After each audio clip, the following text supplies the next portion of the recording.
Welcome to Wellness Radio with Dr. Jeanette-Gallagher as your host.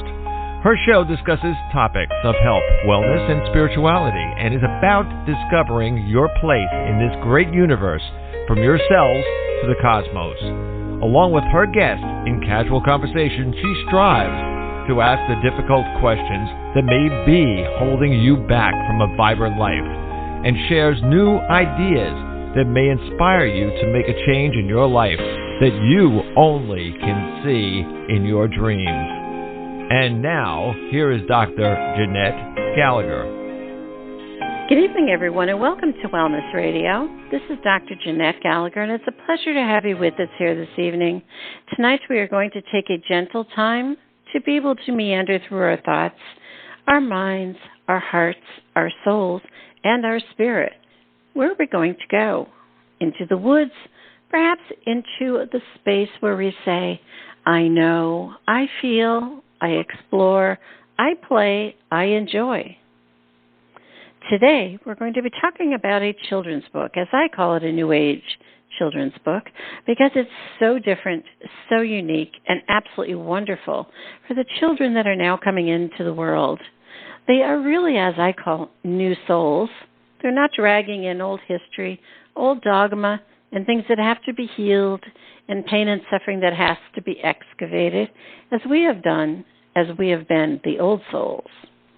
So now it's time to be able to nourish the young, nourish the children with wisdom, with perspective, and just plain joy.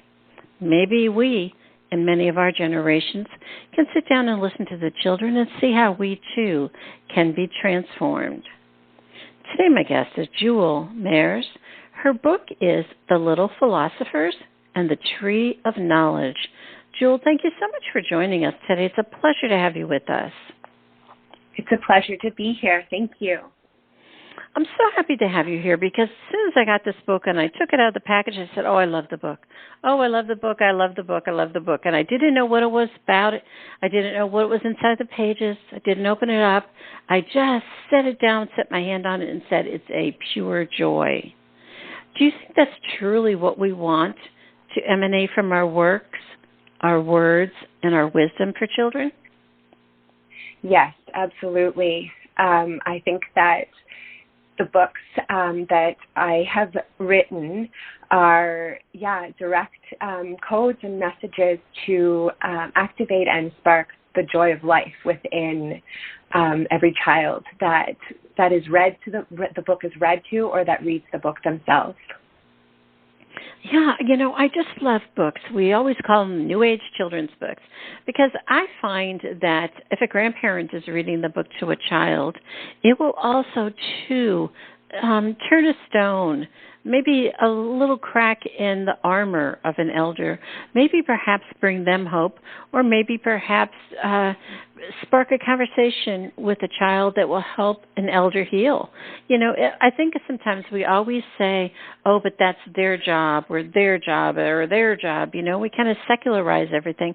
If we truly would see that just someone's presence or someone's word or someone's just joy is so healing, we would all recognize we're all healers, don't you think? Oh, absolutely. I have two responses to what you said.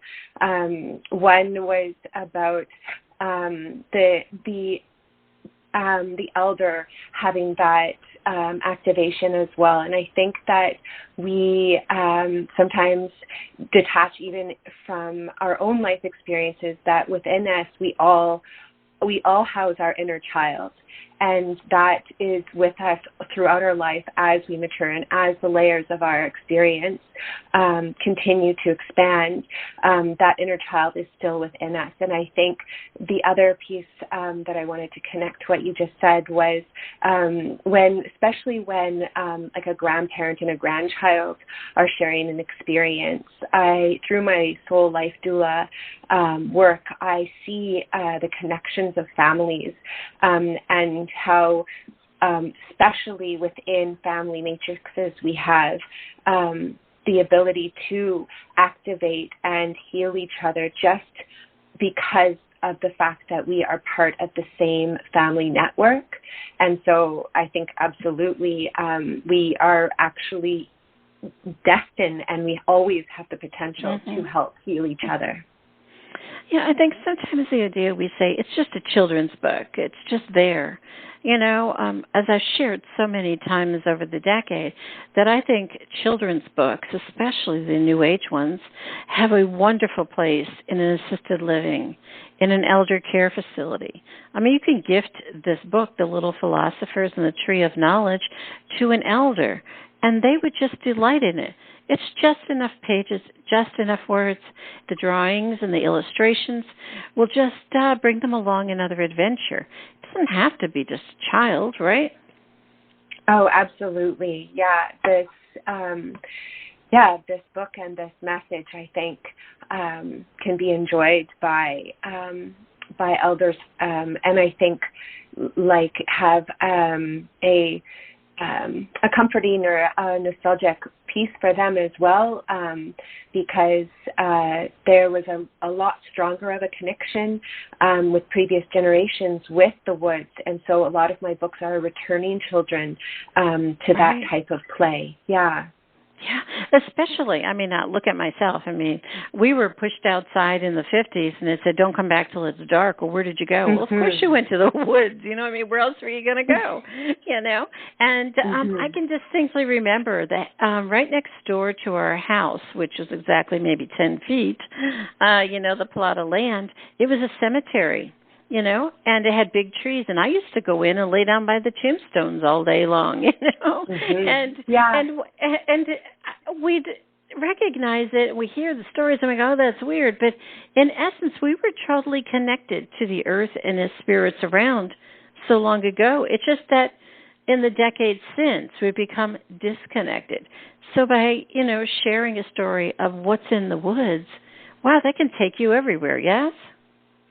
Absolutely. Like just simply putting our physical human body in places of nature, it automatically starts to realign us to our optimal soul frequencies. And there's a reciprocal relationship with us and nature that isn't talked about in mainstream culture as of yet. I believe this is going to shift quite quickly in the years coming. But there is a very strong relationship there, and my soul's work is very much driven to help nurture and reconnect nurturers with their children to the wisdom in nature. Right. A lot of times, people will say, oh, well, women were the healers, women were the comforters, women were this, that, and the other, and that's how they took care of their children. But in essence, when you look at elder women, they're not getting comforted, cared for, or nurtured, just as it's almost as if they've depleted their store and they can't give it back to themselves. When in essence, we are truly teaching children to step up. Go visit elders. Go look at other people that are around and share that joy to be able to create a circle, to be able to say, I know you gave it out, I'm giving it back. I know you gave it out, I'm giving it back. It's almost like when a parent has a really hard day and they come home from work, you always get energized by your children, So your children are creating that circle again. Don't you think that your book, The Tree of Knowledge, is truly about creating that circle again, finding it in nature, finding it in the trees, finding it out there in the clouds and the sky, and how can you nurture your energy source? Yes, definitely. The connections through ourself and then to each other are so intricately, there's such an intricate piece around that that's so important for us as individuals and as nurturers and caregivers to understand. And I'm actually in the process of creating a group program that can actually facilitate working together and bringing nurturers together. And a lot of the practices that we will be exploring and learning about are actually about being able to nurture ourselves, and how one of the large pieces of that is that connection to like remothering ourselves and our connection to the Divine Mother. And this is something that it's just such powerful work. And the more that we do this as individuals, the more that we are able to pour this love and this nurture out into the world. So it's almost as though we become a clearer channel. You said something earlier about connecting children with elders, and this is something that's always fascinated me. I know they were experimenting with daycares in the center of elderly homes in Europe, I heard, and I just thought the more that we can create these connections, the healthier we will be as humanity. Yeah. In your book, you also, the children go out and they ask the questions of the tree, and the tree responds. I think we're talking about how can we communicate with energy on a different level. So many of the children these days, some have telepathy, some have intuition, some have a knowing, some have, as they would call, their spirit friends. And all of this is truly, in reality, this is an awareness and open up of all the children that are coming in now. They're coming in much more open than we ever have. And hopefully we will, by being able to have these stories with the kids, we will understand that we shouldn't close them down. We shouldn't tell them, no, that's not right, honey, the tree doesn't speak to you. Oh, no, honey, the tree is not breathing. Oh, no, honey, the tree is not shaking and calling your name. When in essence, there are many children out there now who are feeling these symptoms, hearing and knowing this awareness. And I think that's very important. While it's not the majority of children, there is a great collection of children who are having these realities. Yes, absolutely. Again, like through my soul life work, I'm seeing an exorbitant amount of new souls coming onto Earth, and this one of my own sons is one of them, my first one actually.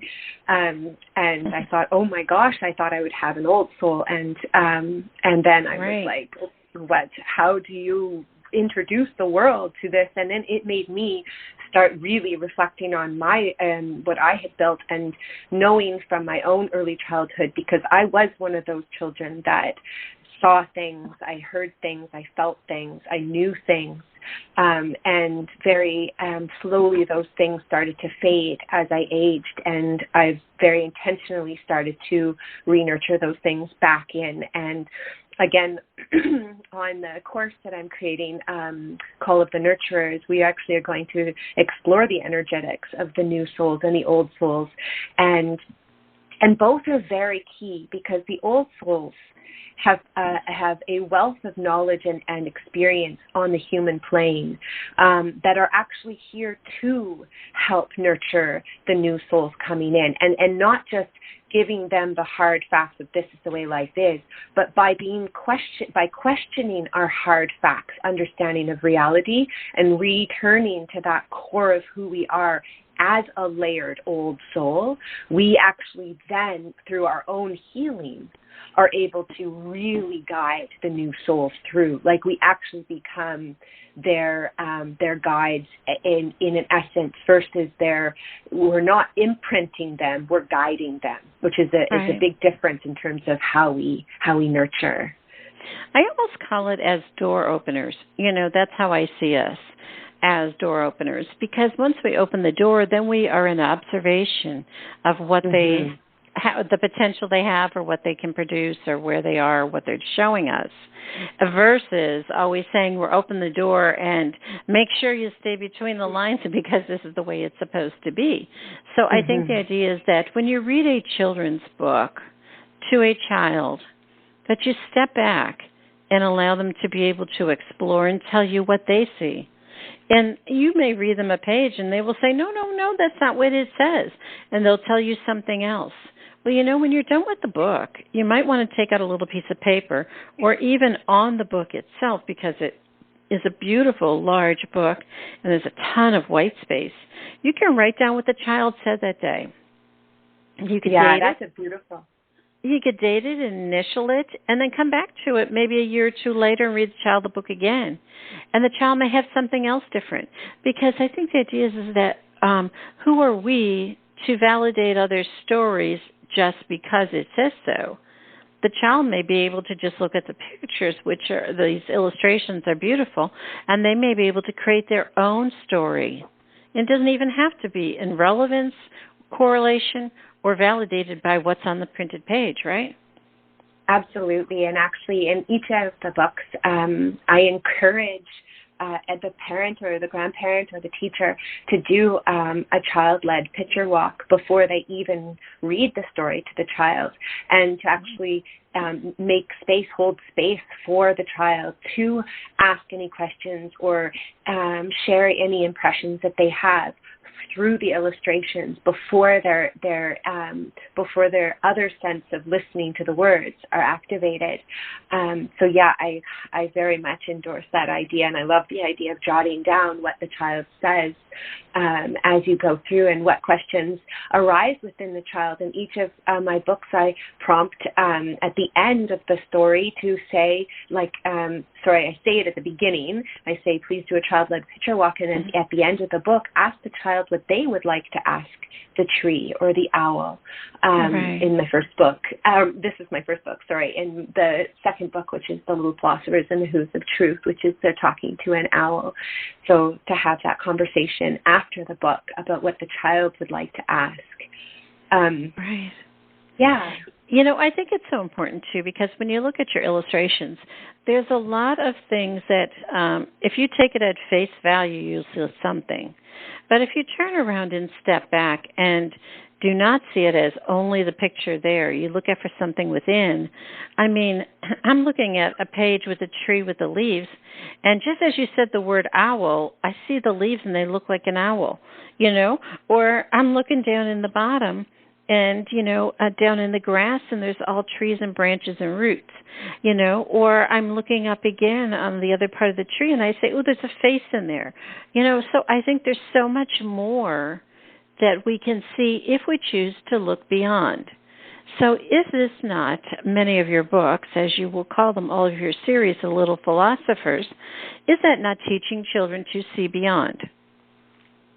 Yes, and to begin to trust their own perceptions of reality, and how they hold those. I think those are two very important pieces. As you said earlier, around a lot of the children coming in with different abilities. One of the things I do through my work is really to support children, and part of this new program I'm putting together to bring people together is one of the things we're going to really explore is that the clairs of intuitive knowledge, like clairsentience, claircognizance, clairaudience, and clairvoyance, where we have depth to our senses.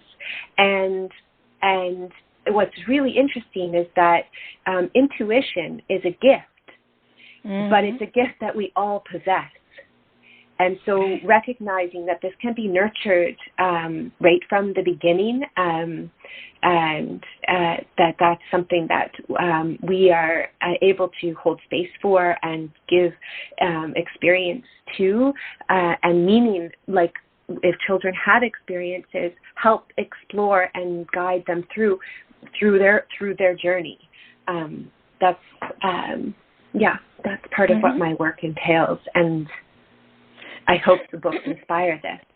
But I think also, too, what we're really teaching children is that everything that is out there is into a free flow of energy. And really, by creating such creative children, by allowing them the freedom, we're really going to have a different expansive world. It's not going to be, as I grew up, whatever books were in the library that were printed, eons ago, and they're still kind of in there and smelly and dirty, and they've been there forever. It's kind of, you step out of that. You take what's in the words or the pictures, and then you go out and find it and seek to see it in, just as you said, reality, but also in the flow of energy around you. Isn't that what we want? Yes, I always begin my book readings when I read the book, because I do virtual book readings, and I've done in schools readings with children, and I always, before we do the picture work, I always ask the children 3 questions. And then I usually have an opportunity to get someone to write down some of the answers, because they're absolutely fascinating. And the 3 questions I always ask is, what is knowledge? Mm-hmm. Where is knowledge? And can you create knowledge? Right. And some of the things the children come up with and what they say and what they share are just so profound. Yeah, I think the idea is truly, when we use the word knowledge, so many people think that it's what someone else professes as to be the truth. And it's a really kind of shaky kind of bridge that we're on, because we don't really want that for the children, that they drag up all this old essence, that they are able to create a new knowledge from their own truth. And that's... for many people and many parents, they're like, no, that's not going to be the way it's going to be in my house, So I think that a lot of children are finding, is this world as fantastic and joyful and freedom as they believe when they come in? Or are they going to be on that shaky bridge and see what's going to come up? Well, I think the bridge is right now, actually. Right. And I think the shift is happening. And I think that many people are starting to awaken to the understanding that a lot of the systems that we built that exist right now were built on the foundation or from the seed of fear. And now I say that, I don't say that in a judgmental way. I think humans in general, when we started to have the consciousness that we have and we share on Earth, was like a culture shock. And so a lot of things we did were inspired by that fear. And systems, though, that are built on the basis of, like, fear itself is a breeding ground for greed and control. And so those are natural things that grow and sprout from a seed of fear. But the difference is, if we plant a seed of love, we're going to grow an entirely different reality here on this beautiful planet. Yeah. I think also, to your book, again, The Little Philosophers and the Tree of Knowledge, it's a great book to read in the morning and send children out on an adventure. But it's also a great book to read at nighttime before bed, because then in dream time, sometimes children say, I have scary dreams or whatever. If you continually read books like this, then they can go on that adventure in their dream time, do you think? Yes, and actually there's a part of the book where the children are dreaming, and I love the conversation that there's a number of spots throughout the book when I do my live book reading, the interactive book readings, where I'll stop and engage in conversation with the children. And I think that, exploring and holding space again for our dreams, they're just another level of our consciousness, and they're another opportunity to explore and heal and face our fears and all of those things. things.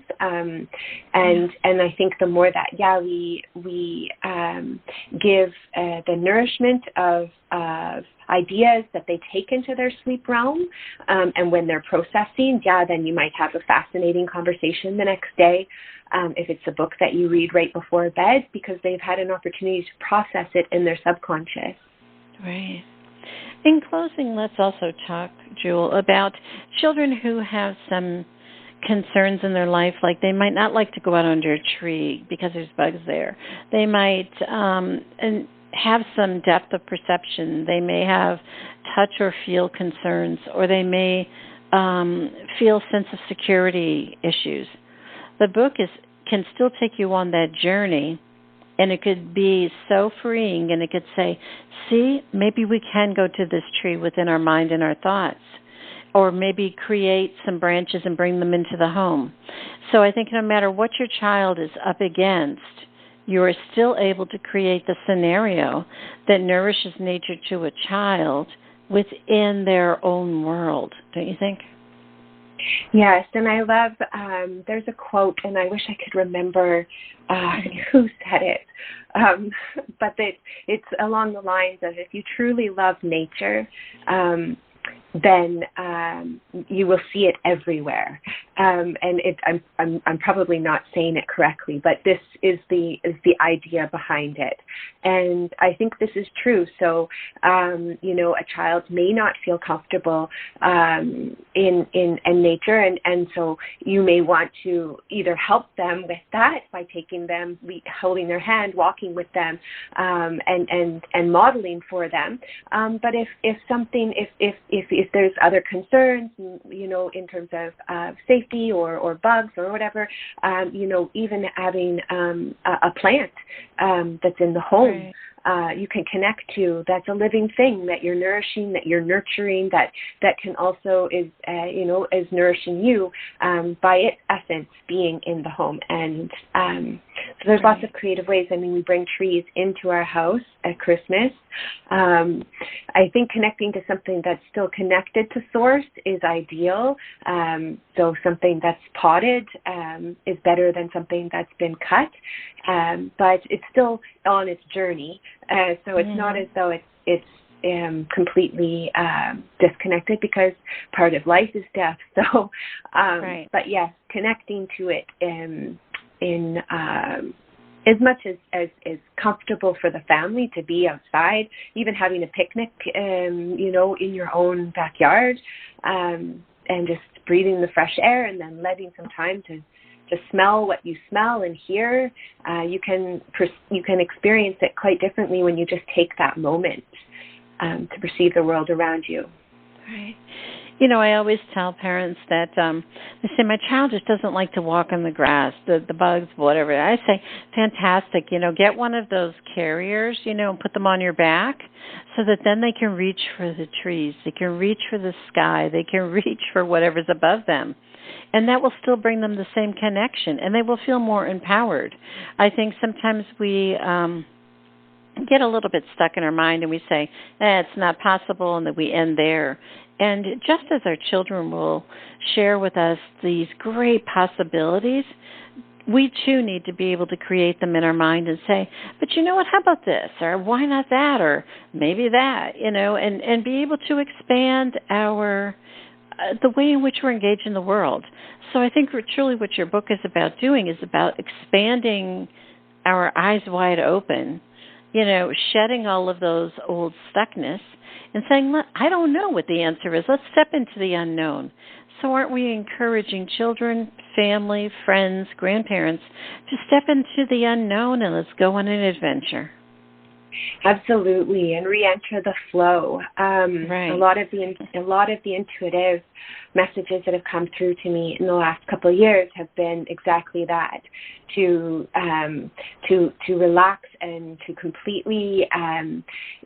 What's the metaphor? It's like the more rigid something is, the more likely it will crack, and the more relaxed and like seaweed it flows, then the more it will re-enter the flow. And I think the metaphor that has always been for me one of the strongest is water, and water is going to be the elements that the children are talking to in the next book, the Little Philosophers and the Conscious Stream of Wisdom. And for myself, it's the most powerful metaphor, because whenever something happens in my life, I think of water, and I know water always finds a way. So it's always in flow.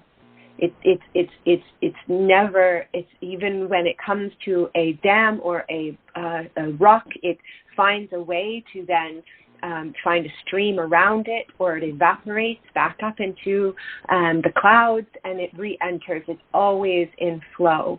And so that metaphor, I think, is a really powerful one when we're trying to model and, to be the way showers for children, because there is nothing, everything is always in motion. Life is energy, and matter is energy. Just the more solid it is, the more dense it is. So recognizing that we are in a very transitional time, like you said, this bridge, and that as we make this transition, that we are aligning our energy back with the life force energy on our beautiful planet. And I just wanted to mention one quick thing when you were talking about children and connecting to the world around them. A beautiful practice that I think is something that families could try in their own backyards. I'm a big believer in, plant food forests versus like lawns, but even just choosing one tree to plant for a special occasion, like a marriage, you plant maybe a tree in the backyard to celebrate the marriage, or when your first child is born, to plant an apple tree in the backyard. And I've done this with my children, and I can't tell you how strong they feel connected to those trees that were planted in celebration of them. And so we have a marriage tree in our backyard, and then the boys have their apple trees, and we're watching it grow as they grow. And so this is, it's just a way that families can maybe create a connection to nature in their own unique way. Yeah, I think that truly is about being able to say, see, my energy is going on. So even when they're older, you can drive by and you can see the trees or whatever. And I think be able to say that things have a way of cycling. Sometimes trees might not make it, but also, too, to understand that we are all part of this nature on this earth. And, I think, Juel, your book is a great story. It's for all ages, and it definitely encompasses that which we are feeling in our spiritual mind and our own evolution right now, and being able to share that with children and nurture it in them so that they will become and transform the earth, which is going to be their mission. So I think your books are really great at doing that. Thank you so much. That means everything to me, Dr. Jeanette. Oh, you're so welcome. Can you share with the listeners how to find out more information about your work? That would be wonderful. Yes, I have a website at www.soullifedoula.com. If you Google my name, Juel Maerz, a lot of my books will pop up, and I have a website also for the Little Philosophers at www.thelittlephilosophers.com. And if you use social media platforms, I share a lot through Instagram, everything from my magic potion making, which is just around usually growing things and then fermenting them, and then I'm into herbalism and my children's books and my little permaculture experimenting on our land with my children, with my boys. So if you're interested in watching things like that, my social media is quite an active spot for that. On Instagram, just Juel Maerz. Very good. Well, Juel, it was such a pleasure to have you with us. We thank you so much for sharing with us today. Yes, thank you so much for having me. It was my pleasure to be here. If you'd like to find out more information about Juel Maerz, again, the book is The Little Philosophers and the Tree of Knowledge. Please do click on the link on the bottom of today's show page to go directly to her website for more information. It's a wonderful gift for a child, but hey, I'd take this book any day and gift it to a grandparent and say, you know what? Tell me your story. And then the grandparent, a child can give this to a grandparent and say, I gave you a great wonderment. I gave you the world on a plate. I gave you an open door. Let's go explore. It's really about the cycle of life, how we are engaging in day-to-day world, and how we are opening up and becoming more aware of the world around us. What would we like to see? Would we like to create something anew and just be the most beautiful seekers in this world? Thank you so much for joining us today. This is Dr. Jeanette-Gallagher. Until tomorrow, have a great day. Today we discussed many life-changing concepts. Who do you turn to, and how do you know what is best when faced with a health crisis? Dr. Jeanette is a patient advocate. She listens to the patient, the doctors, and the family, clarifies the health issues and concerns, then helps the patient make the best choices going forward. If you would like help implementing change into your life and health, we can talk and see where you are stuck and how to improve the quality of your life. Check the link on the bottom of today's show page or visit dr.jeanette-gallagher.com to schedule a phone appointment today.